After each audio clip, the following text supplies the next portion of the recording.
अस्सलाम वालेकुम, welcome to my YouTube channel. कैसे हैं आप सब? उम्मीद है कि आप सब ठीक हैं। अल्हम्दुलिल्लाह, अल्लाह का शुक्र है कि मैं भी ठीक हूँ। और जी, आज मैं बना रही थी, दोपहर का टाइम था और हम बना रहे थे आलू वाले पराठे। तो मैंने कहा साथ साथ काफ़ी दिन हो गए थे आपके साथ व्लॉग नहीं शेयर किया। दूसरी वीडियोस डाल रही थी मैं कपड़ों वगैरह की, लेकिन ये है कि व्लॉग नहीं आप लोगों के साथ शेयर किया घर का रूटीन का कोई। तो मैंने सोचा आज आपके साथ दोपहर की रूटीन शेयर की जाए। कुछ मसरूफियत थी तो जिसकी वजह से मैंने नहीं कोई रूटीन शेयर की। तो आज हम आपसे है ना आज दोपहर की रूटीन शेयर करते हैं। और हम दोपहर में बना रहे थे आलू वाले पराठे, क्योंकि मौसम चूँकि आज बहुत अच्छा था। तो सुबह से मौसम काफ़ी बेहतर था और बहुत ही ठंडा ठंडा सा फील हो रहा था, और इसलिए बच्चे काफ़ी दिन से ज़िद कर रहे थे आलू वाले पराठे खाने की। लेकिन मैं कह रही थी कि गर्मी बहुत ज़्यादा है, तो इसकी वजह से जो है ना मैं नहीं बिल्कुल भी बना रही थी। तो आज जैसे ही मौसम ज़रा बेहतर लगा तो मैंने कहा आलू वाले पराठे बना लेते हैं। और ये साथ में दूध बॉयल कर रही थी चाय के लिए, क्योंकि वो इसके पापा ने चाय पीनी थी, और इसलिए जो है ना वो दूध बॉयल कर रही थी साथ ही। और साथ में अब जो मैंने पीठी रेडी कर ली थी। तो सारे आप लोगों को पता ही है आलू की पीठी, हर कोई आजकल आलू वाली रोटी बनाता ही है, सब कोई तकरीबन आती होगी। और अगर कोई रेसिपी पूछना चाहता है तो उसकी मैं रेसिपी शेयर कर दूँगी अलग से। तो जी, अब मैं बना रही पीठी रेडी कर ली थी। और आटा जो है मैंने ऑलरेडी गूँथ के फ्रिज में रखा होता है, क्योंकि अक्सर ही फिर अचानक से ज़रूरत पड़े तो फिर काम आ जाता है, तो इसलिए आटा हमेशा ही फ्रिज में रखती हूँ मैं। और आटा हमने वाइट वाला लिया था, वो इसलिए कि इसकी जो कवरिंग है ना वो बहुत अच्छे से हो जाती है। और वैसे भी जो पराठे वगैरह हो इस तरह के, जैसे मूली वाला, कीमे वाला, आलू वाला, कोई भी पराठा हो तो फिर हम ज़रूर मैदे वाला आटा इस्तेमाल करते हैं, क्योंकि वो वाइट सी रोटी आती है तो उसकी बहुत ही अच्छी सी जो है ना खूबसूरत सी बन जाती है, और देखने में भी अच्छी लगती है और खाने में भी बहुत टेस्ट आता है। तो इसलिए जो है ना मैं वाइट आटा जो है वो मैदे वाला जो वाइट होता है ना, प्योर वाइट, वो वाला आटा हम ऐसे पराठों वगैरह के लिए यूज़ करते हैं, और ये बहुत अच्छे से कवर हो जाता है। तो जी, ये देखें मैं आलू वाला पराठा बना रही थी।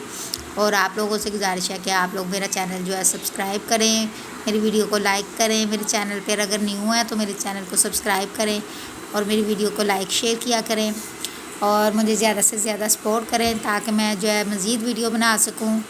और जल्द अज़ जल्द जो है ना जो कुछ मैं सोच के मैंने ये इस चैनल पर जो है मैं चैनल जो बनाया है मैंने, तो मैं इस पे कामयाब हो सकूं। और आप लोग जो भी देखने वाले हैं या न्यू हैं तो प्लीज़ जो जिन लोगों को मेरी ज़रूरत है कि अगर किसी को लगता है कि मेरे एक सब्सक्राइबर से उसकी हेल्प हो सकती है तो मोस्ट वेलकम, मैं ज़रूर उनकी हेल्प करूँगी। और अगर मुझे लगता है कि ये आपकी बहुत खुशनसीबी की बात होती है कि अगर आपके कोई जो है ना आप किसी के काम आ सको, ये आपके लिए बहुत ही खुशनसीबी की बात होती है, चाहे वो किसी भी तरह से हो। क्यों ना एक बिल्कुल एक देखें, आप क्लिक करने से आप एक सब्सक्राइबर अगले बंदे का बढ़ जाता है और उसकी ये हेल्प हो जाती है। तो ये मेरे ख्याल में कोई इतनी बड़ी बात नहीं है। अगर आपकी एक छोटी सी, क्या पता आपका एक क्लिक करने से, एक सब्सक्राइबर आपका बढ़ाने से किसी की कितनी हेल्प हो जाए। और इसलिए आप ज़रूर ऐसे किया करें कि अगर आपको लगता है कि अगले बंदे को आपकी ज़रूरत है तो आपको उसकी हेल्प ज़रूर करना चाहिए, चाहे वो रियलिटी में हो, चाहे वो किसी भी इस तरह हो, किसी भी तरीके से आपको आसपास अगर आपको लगे तो ज़रूर हेल्प करनी चाहिए। तो ये नहीं करना चाहिए कि जी मैं इसको क्यों सब्सक्राइब करूं, मुझे तो पसंद नहीं है, मुझे तो बिल्कुल अच्छी नहीं है, क्योंकि मैं ऐसी कोई भी चीज़ नहीं इसमें दिखा रही जो लोगों को पसंद ना आए। घरेलू लाइफ ही है और घरेलू ज़िंदगी के बारे में ही मैं बातें करती हूँ। कोई भी ऐसी गलत चीज़ नहीं है जो मैं अपनी वीडियो में दिखाती या बताती हूँ या डिस्कस करती हूँ जो गलत लगे आप लोगों को। फिर भी अगर आपको कोई चीज़ गलत लगे तो आप मुझे कमेंट में बता सकते हैं, अगर आप मुझे कमेंट करेंगे तो अच्छा लगेगा। ये देखें जी, कितनी प्यारी से माशाल्लाह से रोटी बन गई थी, और बच्चे जो है दोपहर का खाना खा चुके थे, और अब बिलाल जा रहा था ट्यूशन, तो इसके ट्यूशन का टाइम हो गया था। और जो है गर्मी तो बहुत ज़्यादा, लेकिन बच्चों की छुट्टियों की वजह से उन्होंने दोपहर का टाइम किया हुआ है ट्यूशन वालियों ने। तो हालांकि मेरी बेटी पढ़ा सकती है, लेकिन आपको पता है बच्चे घर में मुश्किल ही पढ़ते हैं। तो जी, दूसरी जो बेटी है वो पढ़ रही थी, ये कार्टून देख रही थी। तो जी, ये बेटी मेरी देख रही थी टीवी, मैं इसको डांट रही थी कि तुम भी पढ़ लो उठ के, लेकिन वो कह रही थी मैं बस थोड़ी देर कार्टून देख लूँ। आपको पता है बच्चे कितने शौकीन होते हैं कार्टून के। और जी, तो ज़ोहर का हो गया था टाइम, काफ़ी लेट हो गया था बच्चों के पराठों के चक्कर में, तो लिहाजा मैं नमाज़ पढ़ने लग गई थी। मैंने कहा पहले नमाज़ पढ़ लूँ, बाकी काम तो होते ही रहेंगे, तो इस वजह से मैं नमाज़ पढ़ने आ गई थी। और जैसे ही नमाज़ पढ़ के फ़ारग होंगी तो काम काफ़ी होते हैं, काम तो आपको पता है ख़त्म ही नहीं होते। और वैसे भी हमें ना दुपट्टों के आया हुआ था काम, तो वो उसकी वजह से भी ज़रा हम बिज़ी थे। तो मैंने कहा पहले एक दफ़ा नमाज़ पढ़ के फिर ही बैठती हूँ, कुछ करती हूँ। तो जी इसलिए ज़ोहर की नमाज़ पढ़ने आ गई थी। तो आप लोग मुझे कमेंट करके बताया करें कि कौन सी चीज़ सही लग रही थी, कौन सी चीज़ नहीं थी सही लग रही। तो जी इस तरह से तो अब मैं नमाज़ पढ़ के फ़ारिग हुई तो मैं छत पर आ गई थी। मैंने कहा कपड़े शिलिंग कर लूँ। ये कपड़े मुझे सिलाई के लिए आए हुए थे। मैंने आपको बताया कि मैं सिलाई करती हूँ। तो जी किसी ने अगर कपड़े सिलवाने हों तो वो भी मुझसे रब्ता कर सकता है। अगर कोई लाहौर में है तो वो मुझसे रब्ता कर सकता है कपड़े सिलाई करवाने के लिए।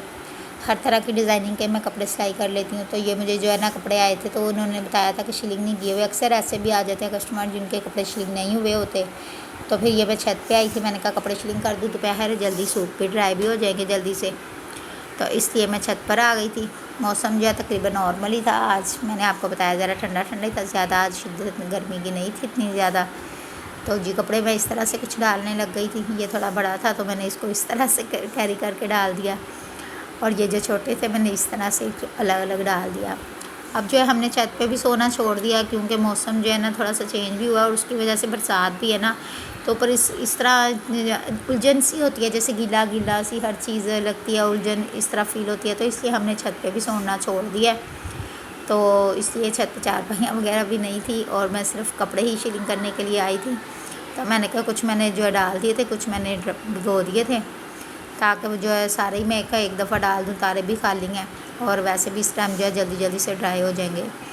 तो कुछ इस तरह से मैं कपड़े कर रही थी। और जिस भी लोगों ने अगर किसी ने स्टिच करवाने हो तो मुझसे रब्ता कर सकता है, तो कमेंट में रब्ता कर सकता है, ज़ाहिर सी बात है। और फ़ोन नंबर तो मैंने नहीं दिया हुआ, लेकिन इंशाल्लाह जल्दी मैं अपना फ़ोन नंबर भी कमेंट उसमें दे दूँगी। और ये हमें आया हुआ था ये मोती लगाने का काम। दुपट्टे आपको पता है मैं सिलाई करती हूँ, तो उसके ना पल्लुओं पे ये लगने थे दुपट्टों पे टसल वगैरह। तो ये फ़र्स्ट टाइम हमें काम आया था, तो मैंने अपनी बेटी को भी साथ लगवाया हुआ था। तो हम मिल के ना ये काम जो है वो कर रहे थे। इसकी वजह से ज़रा अर्जेंट था काम, तो ये हम काफ़ी बिज़ी रहे हैं 2-4 दिन। तो मैं व्लॉग भी नहीं अपलोड कर सकी, और कुछ जो है बिज़ी की वजह से और कुछ मामला थे थोड़े से ऐसे थे। तो ये हम सब लगे हुए थे, सब मिलकर बना रहे थे। और ये काम जो है ना माशाल्लाह से हम है तो इतना ज़्यादा नहीं था, लेकिन यह है कि ये बच्चों भी कर सकते थे। सिलाई का तो चलो होता है कि अकेले करने वाला। तो ये जो मैंने अपनी बेटी को भी लगाया हुआ था, तो मैंने कहा चलो मिल के कर लेते हैं। तो क्योंकि ये कोई और करता है, लेकिन ये है कि इस बार वो उन्होंने शायद कहीं गई हुई थी, तो उन्होंने मुझे कहा कि ये आप ही रेडी कर दें, हमें काम अर्जेंट चाहिए। तो अर्जेंट का था तो इसलिए हम मिल के कर रहे थे। ये देखें इस तरह से कुछ मैं जैसे लैस लगाती हूँ ना, मैंने आपको दिखाया था दुपट्टे सिलाई, जब मैं ये दुपट्टे मैंने ही सिलाई किए हैं। और इसके टसल जो है वो हमने फ़र्स्ट टाइम लगाए। ये कितने प्यारे लग रहे हैं। आप लोग चाहें तो इस तरह के टसल खुद भी लगा सकते हैं बना के, और हमसे लगवाना चाहें तो मोस्ट वेलकम, हमसे भी लगवा सकते हैं। तो जी जिसने भी ये वीडियो देखी है मेरे चैनल को ज़रूर सब्सक्राइब करें, मेरी वीडियो को